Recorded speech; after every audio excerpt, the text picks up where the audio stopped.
River, and the Hopi Indians knew of the entrances to huge underground cities.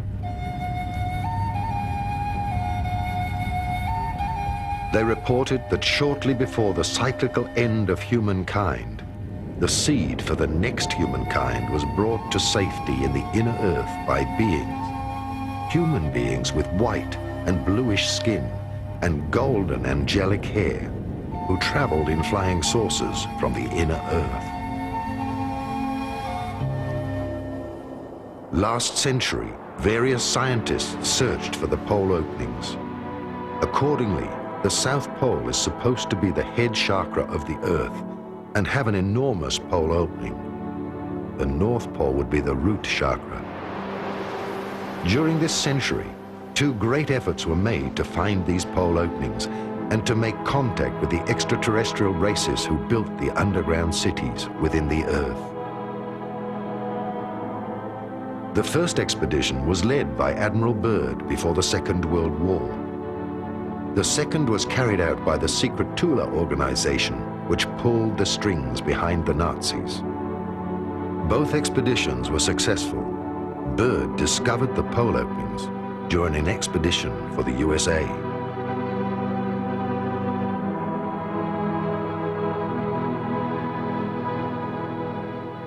What do we know about Operation High Jump, about Admiral Byrd's expedition in the autumn of '46, the early spring of '47, to the South Pole? This is an expedition that has been almost forgotten, and it's very hard to come up with any information about it. The few articles that were published at that time in, let's say, National Geographic magazine would not give any clue to the real intention of that expedition. However, recently we discovered a unique documentary film in color, 1 hour long, made by the US Navy. It was a massive naval operation that involved an aircraft carrier, several battleships, an armed submarine, and probably another 20 supply and battleships. It involved 4,000 troops, US troops, and the rumor is that there were also British and Russian contingents within these 4,000 troops. It was a massive naval operation. It was not, as it has been presented to the public, that it was a peaceful expedition to explore the natural resources of the South Pole. They descended to Little America, which is the place of the previous Admiral Byrd landings on the South Pole.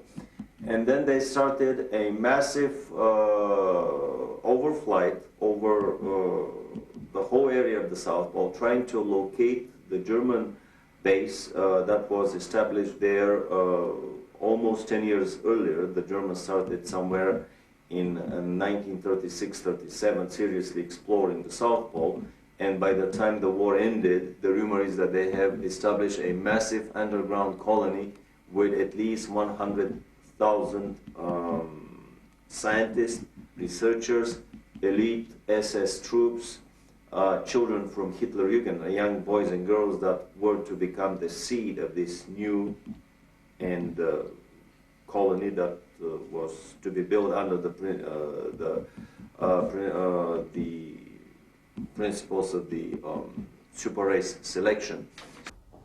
In our research in Africa, the Far East, and in the mountains of South America, we have come across statuary of very grotesque beings who, according to the Indian and shamanistic tradition, went into the earth at a time of a great cataclysm. If we take Atlantis as a model for survival, it is clear in the folklore and literature of the major continents of our planet that some of the races went into the earth. I brought with me from Africa pictures of these grotesque serpent-like beings. Many of them correspond to the extraterrestrial reports and photographs of some of these so-called snake people or serpent people. It is very clear also that there was the survival of the ancestry of the Adamic race referred to in our scriptures, as well as in the teachings of the Hungarian and German people that came out of the Gobi area It is in this area of Lap Nor that we have recently found evidences of an earlier European type humanity that did survive some type of cataclysm according to the myths of the Far East. We have thus in our tradition a vast folklore, anthropology, and cosmology that connect the peoples of this planet with that of other worlds. The Nazis were better informed by the secret esoteric orders and had exact knowledge about the lost cities of Agartha and Shambhala. Many of their expeditions involved searching for the entrances into the inner world and the lost techniques of the gods. That is, UFOs, the Ark of the Covenant, and much more. Thus, films like Indiana Jones are not mere fiction. German expedition in search of Agartha. Some esoteric correlations of the 19th century and of the Third Reich are hidden nowadays under a veil of the past. Thus, only some isolated relationships can be uncovered. For a while, Dietrich Eckart lived at the foot of the mountain Untersberg and was initiated into the medieval mysteries and into the legends of caves. Adolf Hitler spent many hours with Dietrich Eckart at the Obersalzberg mountain, and both were followers of the hollow earth theory of Hans Erbinger. The Untersberg was already considered by the Templars to be a volcano with an access to the inner earth and to the legendary hollow world. Thus, there are stories of the disappearances of people in the Untersberg and how, 60 years later, the same people surfaced without having aged. Other German legends deal with the myth of the end of the world.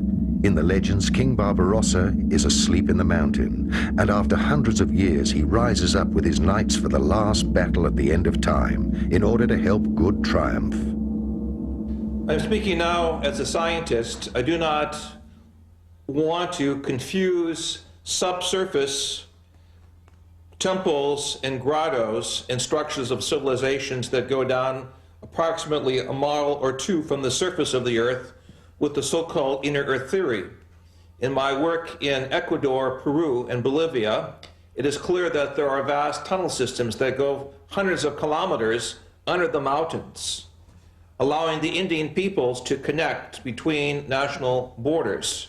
We know also between Mexico and New Mexico in North America that the Indians have a subterranean system of corridors that allow the tribal federations from North America to meet, even privately, without notifying the American or Mexican authorities. Clearly, these structures are there as a result of some type of volcanic